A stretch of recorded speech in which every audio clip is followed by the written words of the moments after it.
Well, normally we'd be out gallivanting around. Yeah, flying off somewhere to see something and show you guys something cool. Right.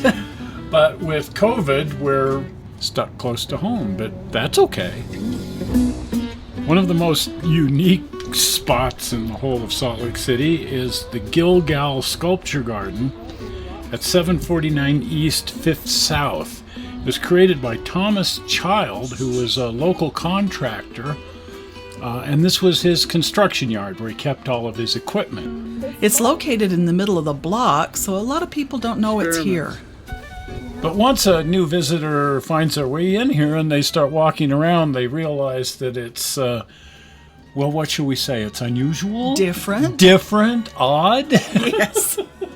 For it to make any sense at all, you have to understand something of the history of Salt Lake City and, in fact, the LDS Church.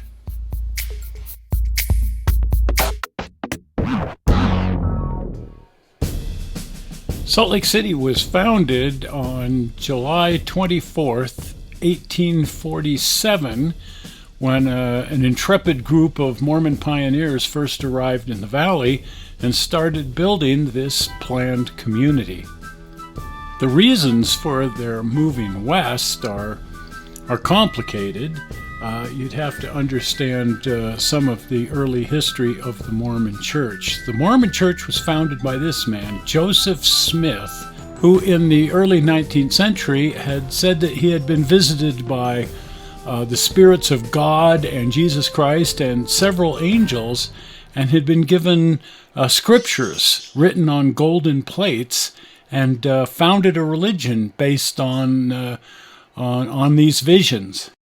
His church expanded rapidly in the early days in Ohio and Illinois, but unfortunately,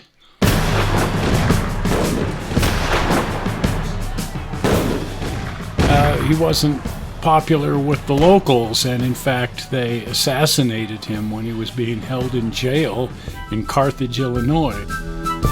Well, the church was sort of left without leadership, and they were pretty unhappy about their situation, so they decided to simply pack up and, if you will, secede from the Union and head out into the Indian territories in the West and establish their own nation and build their own city. And they followed this man. This is Brigham Young, who was the second president of the Mormon Church.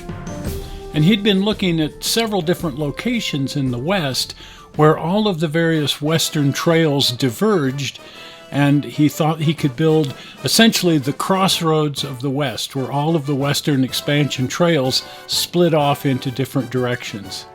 And no sooner did they arrive in the Salt Lake Valley in July of 1847, they went to work building a huge city. Now, in spite of the fact that they had headed west out of the United States, no sooner did they get to the Salt Lake Valley than the United States caught up to them, and they suddenly found themselves right back in the United States again, living in the Utah Territory.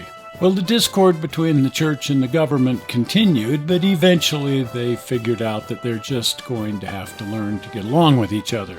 And so in 1895, Utah became a state.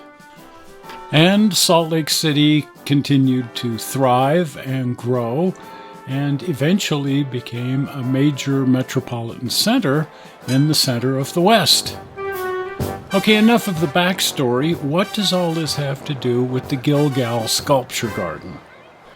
Well, Thomas Child was a devout Mormon and something of an outsider artist. Well, like most artists, he sure had his own style. Boy, didn't he? And a lot of it was based on his techniques.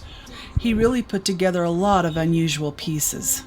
Well, and most of it is based on his religion and his religious beliefs, both Mormon and just general Christian beliefs. But some of what he put in here is just for fun. I like this one. A giant birdhouse. Yes. Just for fun.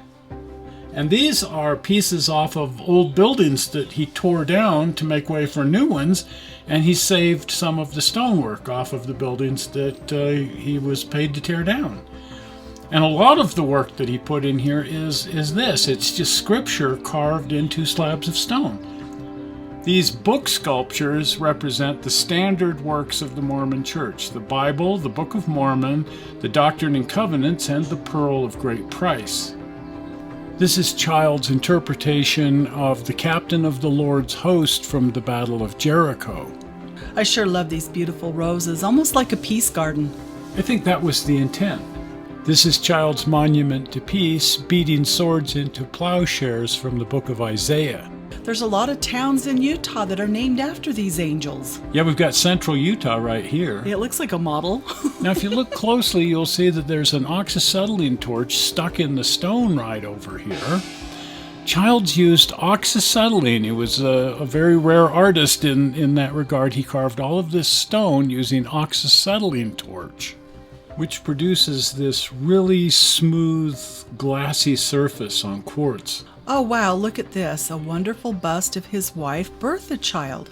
Now, Childs insisted on gathering his own stone up in the mountains above the city, and he would take his construction equipment up into the hills and his crew and pick out various chunks of stone. He had some idea, of course, what he was going to carve, and then he would look for very specific shaped rocks that he could work with, and then have at them with his oxyacetylene torch. Now, another Utah artist, Maurice Brooks, found this process fascinating and tried it out, and in fact carved several of the sculptures here in the garden using Child's system of carving with oxyacetylene torch.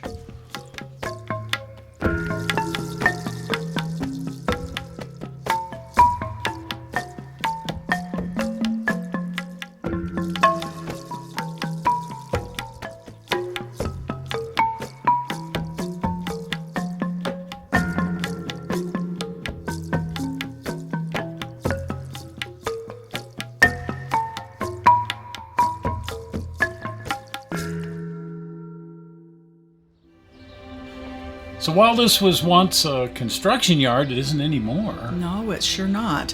It's a beautiful garden now, and people come through here to walk and meditate. Yeah, there's always people here, even during COVID. That's right. The gardens have been taken over by the Salt Lake City Friends of Gilgal and the Salt Lake County Master Gardeners Association. Now, it's also very interesting to note that only a few hundred feet away from the construction yard is a Mormon church that was also built by Childs. It's classic church architecture. And it looks like it's right out of Norman Rockwell. Yeah, the older Mormon churches really have a classic look to them. I love the interior of this building. And in fact, this is the oldest Mormon church in Salt Lake. It was an addition to this building that was already here, which goes all the way back to 1873. Wow. And about 20 years ago, it was all perfectly restored, and it's just like new now. Childs was so proud of the structure that in his self-portrait here, he even included an image of the ward house that he built. And he surrounded himself with tools of his trade. I like those brick pans. Very unusual. And speaking of unusual, we've saved the strangest for last. And there it is. The Joseph Smith Sphinx. Wow. So it's the Sphinx, but it has Joseph Smith's face superimposed over the face of Ramesses. Well, they say that the Sphinx represents the great mysteries of life, and Child said this represents the great mysteries of the Mormon Church. Well, there it is. There it is. Well, the basic sculpture was carved by Childs. The inlay here, as well as Joseph Smith's face, were carved by Maurice Brooks, using Child's infamous system of carving with oxyacetylene torch. Well, head on over to the channel and binge watch. If you're not a subscriber, here comes your opportunity, the famous blue button, which will make you a subscriber. I think you better go watch some more Toy Man. Oh, indeed. Well, we're not sure how you found this video on the internet. We hope you didn't find it boring. And we will see you here on Tuesday with the Collector's Attic. We'll see you then. Bye-bye. Bye.